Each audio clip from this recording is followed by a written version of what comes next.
उन जालिमों को ये तारीख याद होना चाहिए कि जब मेरे ख्वाजा सरकार गरीब नवाज हिंदुस्तान तशरीफ लाए थे, उनके आने के बाद जो कुछ भी उनके साथ किया गया, उनके बाप दादाओं ने तारीख बताई होगी।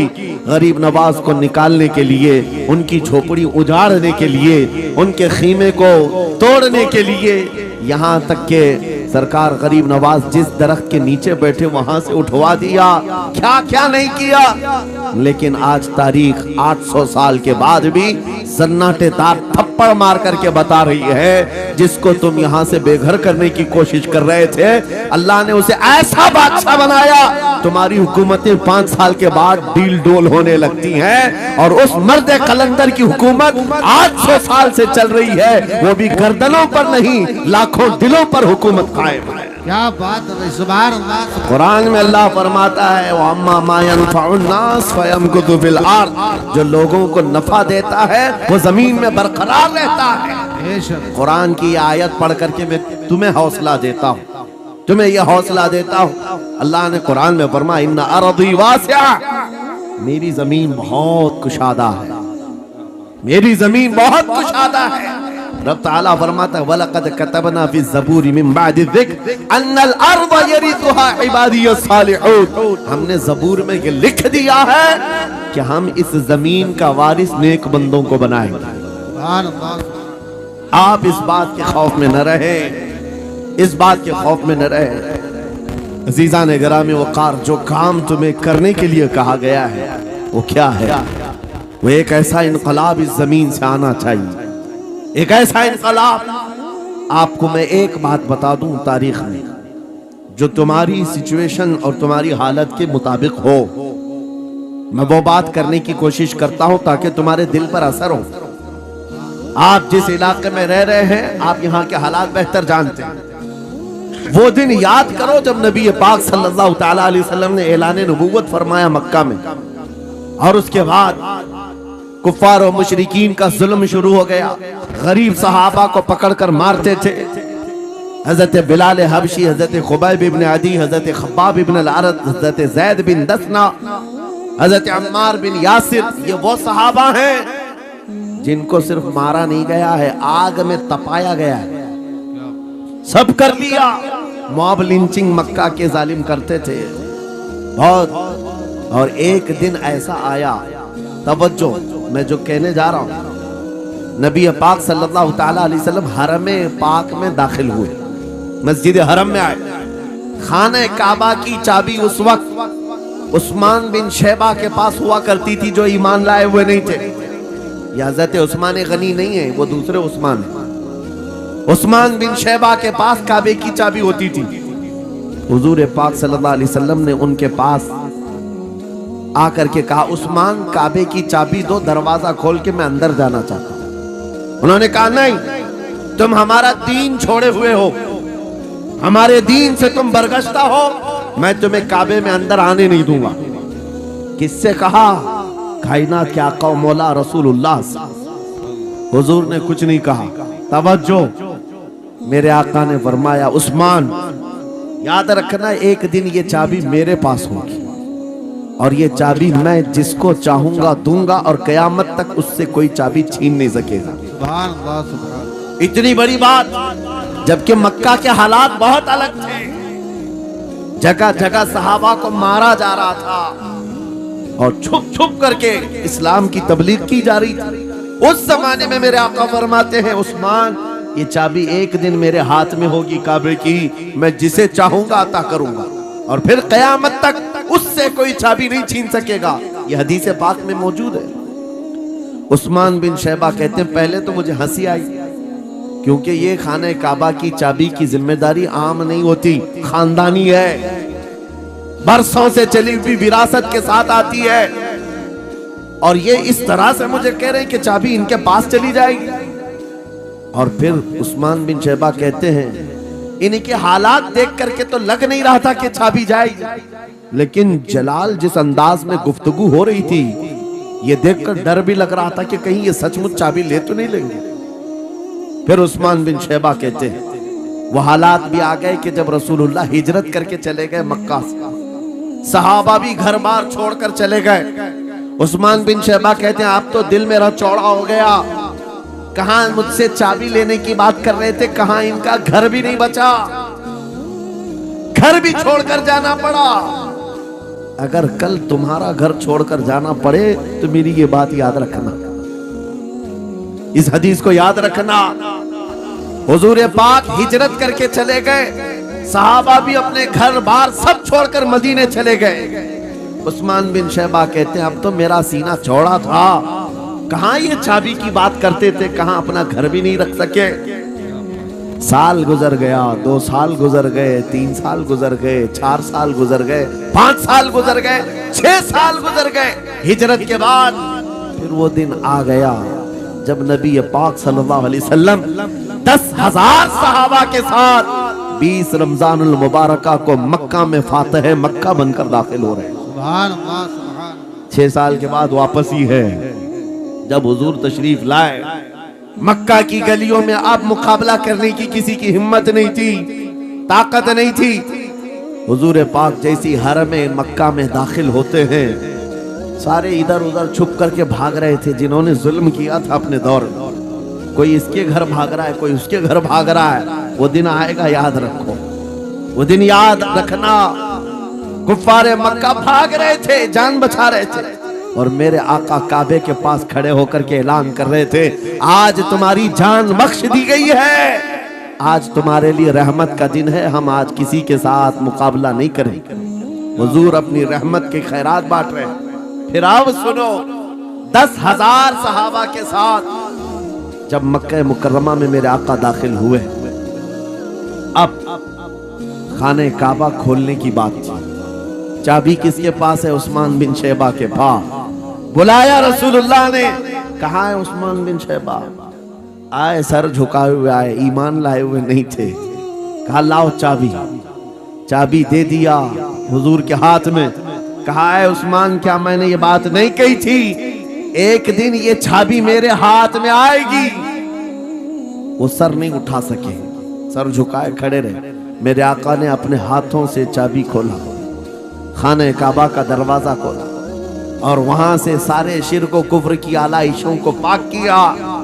फिर उसके बाद चाबी बंद करके, अब सुनो, मेरे आका बाहर आए और फरमाया आज मैं ये चाबी ऐसे आदमी के हाथ में दूंगा जिससे कयामत तक कोई छीन नहीं सकेगा। कितना बड़ा फरमान है मेरे आका का। हुजूर ने जब ये फरमाया तो जो बड़े बड़े सहाबा थे उनके दिलों में ख्वाहिश थी काश चाबी हमें मिल जाए, हमारे खानदान में चलती रहे। वहां सिद्दीक अकबर भी हैं, फारूक आजम भी हैं, उस्मान इब्न अफ्फान भी हैं, हैदर कर्रार भी हैं, रिदवानुल्लाहि अलैहि मजमाइन। सब सहाबा के दिल में ख्वाहिश थी ये चाबी हमें मिल जाए। मेरे आका सल्लल्लाहु अलैहि वसल्लम ने सबकी तरफ देखा और फिर आयत पढ़ी, इन्नल्लाह यअमुरुकुम अन तुअद्दुल अमानाति इला अहलिहा, बेशक अल्लाह तुम्हें हुक्म देता है अमानत उसके अहल के सुपुर्द कर दो। ये आयत पढ़ करके मेरे आका फिर उन्हीं शख्स को बुलाते हैं जिनके पास पहले से चाबी थी। उस्मान बिन शैबा, करीब आओ, करीब आओ। वो कहते हैं मेरी तो हालत गैर थी, आज तो मैं मुजरिम बन करके आया था, कैदी बन करके आया था, मुझे तो आज मारा जाना था, ईमान लाए हुए नहीं थे। हुजूर ने कहा ये चाबी वापस मैं तुमको ही देता हूँ और सुबह कयामत तक ये तुम्हारे खानदान में रहेगी। इतना कहना था, उस्मान बिन शैबा ने पुकार कर कहा ला इलाहा इल्लल्लाहु मुहम्मदुर रसूलुल्लाह। क्या बात है, सुभान। मेरे अजीजों, आज भी जाकर देख लेना, दसियों बादशाह आए होंगे, सैकड़ों हुकूमतें बदल गई होंगी, खाने काबा की चाबी आज भी उस्मान बिन शैबा के खानदान में ही मौजूद है। वो सहाबी रसूल। मैं ये हदीस इसलिए आपके सामने अर्ज किया, तुम उस रसूल के उम्मती हो, उस रसूल के उम्मती हो जिन्हें एक बार ललकार करके चैलेंज कर दिया गया था कि काबा की चाबी नहीं देंगे। मेरे आका सल्लल्लाहु अलैहि वसल्लम ने अपने जलाल और जमाल के संगम के साथ ऐलान फरमाया था ये चाबी मेरे हाथ में होगी। आज उस हबीब कायनात रसूल कायनात सल्लल्लाहु अलैहि वसल्लम की उम्मत को मैं ये हदीस सुना करके अर्ज कर रहा हूँ, हालात अगर मक्का जैसे आ गए तो नर्वस मत हो जाना, हमारा घर लुट जाएगा, हमारी चाबियां चली जाएंगी, हमारे कुवाड़ दरवाजे बंद हो जाएंगे। उस नबी को याद करना, आका आपका उम्मती अगर बेघर किया जा रहा है, आपकी तरफ से मदद आ जाए और आएगी, मेरा यकीन है मदीने से आवाज आएगी। आज ये जालिम कुत्ते अगर तुम्हारा दरवाजा बंद करते हैं, इंतजार करो, इंतजार करो, कुछ देर की खामोशी है, फिर शोर आएगा। आज कुत्तों का वक्त है, कल हमारा दौर आएगा। नारे तकबीर, नारे रिसालत, अज़मते रसूल, शाने रसूल, फैजाने औलिया इकराम, फैजाने आशिक़े रसूल। बात सिर्फ इतनी है कि हम छोटी छोटी तकलीफों से बिलबिला उठते हैं और हम सब्र की तरफ नहीं देखते। हमें हालात आज हिला दिए जाएंगे, झिझोड़ दिए जाएंगे। कुरान पाक में रब ताला फरमाता है, हम हसीबतुम अन तदखुलुल जन्नह वलम्मा यातिकुम मसलुल लदीन खलौ मिन क़ब्लिकुम मस्सतहुमुल बअसाउ वद्दर्राउ वज़ुलज़िलू हत्ता यक़ूल अर्रसूलु वल्लदीन आमनू मअहु मता नस्रुल्लाह अला इन्न नस्रल्लाहि क़रीब। मेरा रब फरमाता है, क्या तुम ये सोच कर बैठे हो कि ऐसी ही जन्नत में दाखिल हो जाओगे और पहले वालों को जिस तरह तकलीफें आई तुम्हें नहीं आएंगी? उनको हिला दिया गया था, यहाँ तक कि रसूल ने भी और उनके साथ ईमान वालों ने भी ये कह दिया, ये कहने लग गए अल्लाह की मदद कब आएगी? आगाह हो जाओ, अल्लाह की मदद बहुत करीब है। कुरान की आयत है। तुम अगर ये गुमान करके बैठे हो कि यूं ही जन्नत में चले जाए, हाँ यूं ही हम सारी मंजिलें तय कर लेंगे, जिसका जितना ईमान होगा उतना वो आजमाया जाएगा, उतने इम्तिहानात से गुजारा जाएगा। आज ऐ नौजवानों, तुम्हारे इम्तिहान का वक्त करीब आने वाला है। तुम्हें क्या करना चाहिए? क्या करना चाहिए? इम्तिहान देने के लिए तैयार रहना चाहिए, वरना हवाओं की कीड़े मत बनना।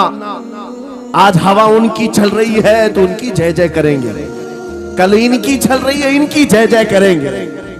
ईमान वालों की ये मेयार नहीं है। जो ईमान वाला है वो हर आंधी में डटा रहता है, जमा रहता है। खालिद बिन वलीद को याद करो, एक लश्कर लेकर के वो एक इलाके में गए थे। तवज्जो है नौजवानों, हम मैं देख रहा हूं बहुत सारे खड़े हुए हैं और बैठे हुए भी हैं। जो जैसा है वहीं जमा रहेगा, क्योंकि ये महफिल रसूल है, महफिल रसूल है। जाहिर सी बात है, खड़े होने वाले वो भी उतना सवाब हासिल करेंगे, बैठे हुए हैं।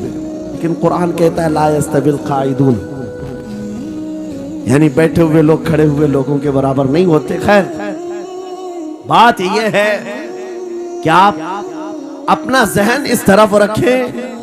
खालिद बिन वलीद, उस अजीम मुजाहिद की बात कर रहा हूं रज़ी अल्लाह तआला अन्हु। एक लश्कर लेकर, नौजवानों का लश्कर था, एक ईसाई किले का मुहासरा कर लिया।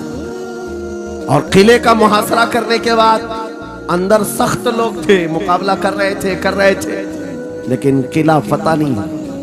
अब अंदर वालों ने यह मशवरा कर लिया, जो बड़ा राहिब था, पादरी था, कहा ये खालिद बिन वलीद है, इससे लड़ना आसान नहीं है। ये जहां जाता है फतह के झंडे गाड़ कर आता है। उसने जो गुरु घंटाल था सबको जमा किया और कहा मैं एक तरीका ढूंढा हूं, इसके जरिए से इनके ऊपर हम कामयाबी हासिल कर लेंगे। सबने कहा हम इत्तेफाक करते हैं। कहा क्या तरीका है? गुरु ने कहा, पादरी ने कहा, ये बैठाए ये सब चीजें महफिल रसूल के आदाब नहीं। जो लोग बैठा रहे हैं, मैं कह रहा हूं जो जहां है, जिस हालत में है, खड़े रहेंगे इंशाअल्लाह। आप अगर खड़े होने में दिक्कत महसूस कर रहे हैं, मैं भी खड़ा होता हूं इंशाअल्लाह, ठीक है?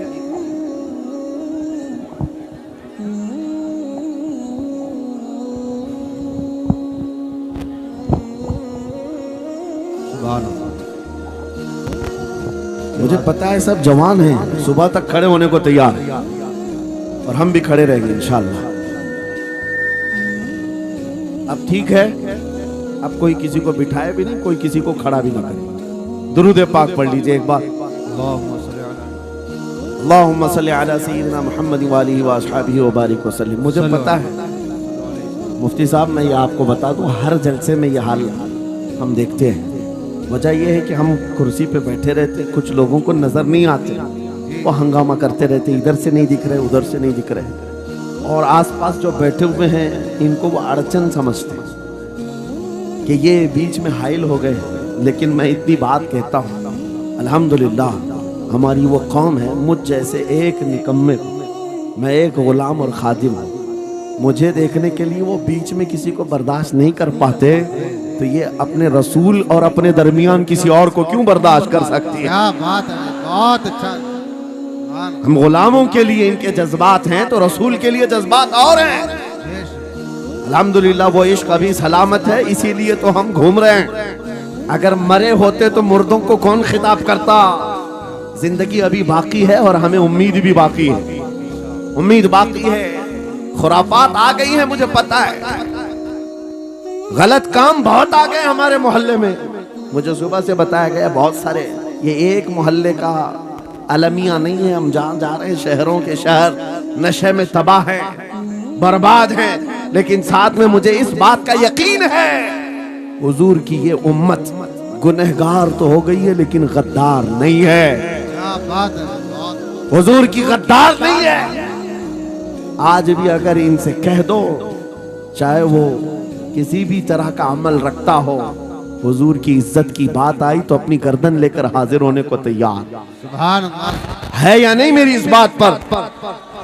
सुनो, खालिद बिन वलीद जब किले का मुहासरा कर चुके हैं, ईसाई पादरी ने अपने सारे साथियों से कहा, हम इनको 3 दिन का टाइम देते हैं कि हम इनको सुलह करने की बात करेंगे, लेकिन मेरी एक शर्त होगी, या अपने नौजवान साथियों को लेकर बाजार से गुजरते हुए आ जाए, अगर सही सलामत इनके सारे फौजी आ गए, हम किले की चाबियां दे देंगे। सारे ईसाइयों ने पूछा, क्या करना, क्या चाहते हो? उस पादरी ने कहा, मुल्क की मशहूर खूबसूरत लड़कियों को और ज़रो जवाहरात को मैं रास्ते पर बिछा दूंगा, नंगी लड़कियों को खड़ा कर रखूंगा। जब खालिद बिन वलीद की फौज यहाँ से गुजरेगी, नौजवान है, नफ्स भड़कता है, और इस तरह से एक नौजवान को खरीदने के लिए 2 ही चीजें होती हैं, एक औरत है, दूसरी दौलत है, और नौजवान इसमें फिसल जाता है। मैं जानता हूं कि जब ये दोनों चीजें सजा कर रख दी जाएं, खालिद बिन वलीद के ये लश्करी टूट पड़ेंगे औरतों पर और दौलत पर, हम आसानी से इन पर काबिज हो जाएंगे। सबने वाह वाह किया, तालियां बजाई, और पादरी आकर खालिद बिन वलीद से कहता है, हम आपसे लड़ना नहीं चाहते, हम आपसे मुकाबला नहीं करना चाहते, आप 3 दिन के बाद अपने लश्करियों को लेकर इस बाजार से गुजरते हुए आ जाइए, सही सलामत अगर आप पहुंच गए तो किले की चाबियां आपके हवाले कर दूंगा। तवज्जो, खालिद बिन वलीद ने कहा, मंजूर है, ये शर्त मैं इत्तेफाक करता हूँ। वापस आए, अपने साथियों से कहा, जंग नहीं करनी है, लेकिन एक ही शर्त उन्होंने रखा है, 3 दिन के बाद इस बाजार से गुजर कर हमें जाना है, लेकिन कोई ना कोई हरबा तो होगा, कोई ना कोई साजिश तो होगी, हर चीज के लिए तैयार रहना। खालिद बिन वलीद अपने उन नौजवान लश्करियों से कह रहे थे, ऐ नौजवानों, तवज्जो से सुनना इस बात को, आज भी दुनिया ये सारे हरबों पर अमल कर रही है हमारे साथ, हमारे नौजवानों के साथ। खालिद बिन वलीद के 3 दिन गुजर गए, ईसाइयों ने अपनी तैयारियां खूब कर ली, बाजार में ओरियां लिबास में, आधे लिबास में नंगी लड़कियों को खड़ा किया, सरो जवाहरात दौलत के अंबार बिछा दिए। जब खालिद बिन वलीद के सिपाही मैदान में गुजरते हुए उस बाजार में आते हैं, पहला कदम रखा था, नजरें पड़ गई, खालिद बिन वलीद रुक गए, पलट गए, अपने लश्करियों से कहा, वही आज मैं तुमसे कह रहा हूँ। उन्होंने कहा था, ऐ नौजवानों, ऐ रसूलुल्लाह के शहदाइयों, तुम्हारी इम्तिहान का दिन है, आज तुम्हारे इम्तिहान का दिन है। अगर तुम्हारा कदम फिसल गया, सुबह क़यामत तक तुम पर लानतों की फटकार होगी, और अगर जमा रहा सुबह क़यामत तक अल्लाह की रहमत के फूल बरसाए जाएंगे। नौजवानों ने पूछा करना क्या है हमें, आज कौन से इम्तिहान में कामयाब होने का तरीका क्या है इस इम्तिहान में। खालिद बिन वलीद ने कहा कुछ ना करना, बस अपने रसूल की सुन्नत पर अमल करना। कहा हम तो करते हैं, यहाँ क्या करना है। खालिद बिन वलीद कहते हैं मैंने मेरे मुस्तफा करीम को देखा है, जब रसूलुल्लाह मदीने के बाजार से गुजरते थे अपनी नजरें नीची करके जाते थे। आज तुम बाजार से जा रहे हो, बस इस सुन्नत पर अमल कर लो, अपनी हया की नजरें झुकाकर चलना, फिर उसके बाद अल्लाह मालिक है। खालिद बिन वलीद के जोश और वलवले से भरी हुई ये तकरीर ऐसी असर कर गई। वो नौजवान एक दो नहीं थे, सैकड़ों की तादाद में थे, सर झुकाए बाजार से ऐसे चल रहे हैं। तारीख निगार कहते हैं वो इस तरह से चल रहे थे कि उनके सरों पर अंडा भी रख दिया जाता तो नहीं गिरता, ना इधर हिलाए ना उधर हिलाए, ना इधर देखे ना उधर देखे, और बराबर अपनी नजरें जमीन पर झुकाए हुए तेजी से चलते हुए उस किले के फाटक तक पहुंच गए। वहां वो पादरी साहब इंतजार में थे, भटक गए होंगे, औरतों से लिपट गए होंगे, दौलत जमा कर रहे होंगे, मगर ये दीवाने ठुकराते हुए हर दौलत और उरियानियत को उस किले के फाटक तक पहुंच गए। पादरी सामने आया, किले की चाबियां वादे के मुताबिक खालिद बिन वलीद की गोद में डाल दिया और कहा एक बात बताओ ऐ खालिद, एक बात तो बताओ, ये जो तुमने जमात, ये जो तुमने लश्कर जमा किया है सिपाहियों का, ये इंसान है या फरिश्ते हैं, इनके दिल है या नहीं, इनकी ख्वाहिशात है या नहीं, इनके जिस्मों में नफ्स है या नहीं। हमने मुल्क की सबसे खूबसूरत तरीन औरतों को खड़ा कर दिया था, दौलत को बिछा दिया था, इनमें से एक भी उसकी तरफ तवज्जो नहीं किया। खालिद बिन वलीद मुस्कुराकर जो जवाब देते हैं वो हमारा ईमान होना चाहिए। क्या जवाब देते हैं? फरमाते नादान, ऐ ईसाई, उन आंखों को तू खरीदने की कोशिश कर रहा था जिन आंखों में पहले से जमाले मुस्तफा बसा हुआ। क्या बात है, सुभान अल्लाह।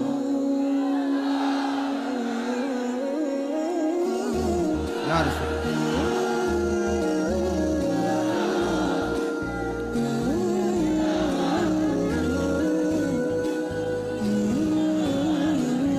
ये जो लोग लाइट के करीब हैं इनसे गुजारिश है कि आप हट जाएं, करंट मेरे अजीजों, ये जवाब था।